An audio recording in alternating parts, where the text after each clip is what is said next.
Welcome back to the shop. Today we're going to do something a little bit different. We're going to start a series. This project is kind of a fun project I've been toying around with for a month or two now, and finally decided to get some work done on it. I'm going to take this picture of the Millennium Falcon from Star Wars, and I'm going to try to do an Intarsia style layout with it. I'm not entirely sure if it's going to be a clock just yet, or if I'm just going to do it as a decorative piece.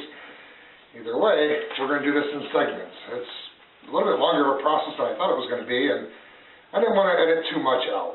So, here's part one of the Millennium Falcon build.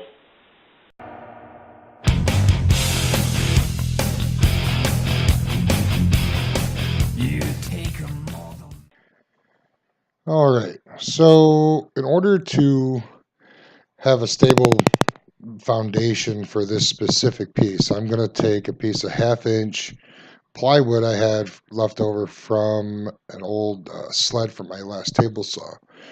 And you can see my high-tech measuring methods there. I'm going to go ahead and just slice this piece off and make it slightly larger than I need. I'm going to check this, and there's a bit of a cup in it, and it's pretty wobbly. I think once I go ahead and clean up that side of it, it'll be fine, and we'll just do it with the cup facing down. Let's go over to the workbench now, and our multiple copies of the Millennium Falcon. I'm not entirely sure if it's appropriate to say that I'm excited about a box full of wood, but yeah, I am. I got this on eBay. It has poplar, maple, cherry, walnut, from 1/8 inch thick to 1/4 inch thick, and there's some really nice clean pieces to work with here. There's a couple little knots here and there, but nothing spectacular. It was a really good purchase for 20 bucks.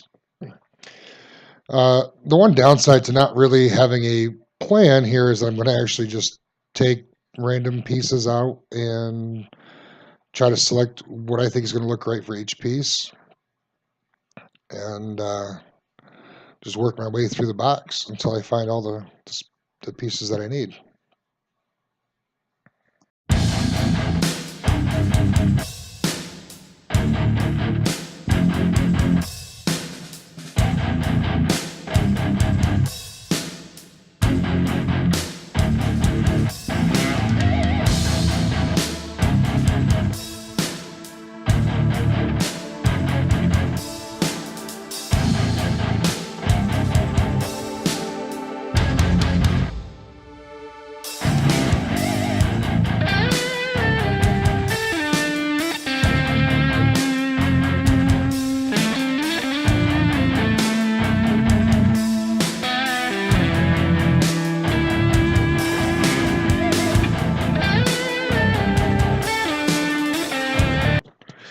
And now on to the cutting. It's a really good thing I have lots of copies of this Millennium Falcon. As you're going to see, in order to avoid any misfits later on due to my cutting lines, I'm just going to go ahead and cut a few pieces off of each sheet and continue on through until I have all of the components that I need to work with. And this actually was a little bit more fun than I thought it was going to be, building a puzzle backwards.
part one is done. Now, our next step is going to be to cut all the pieces out and then to rough fit them, and that'll be in part two.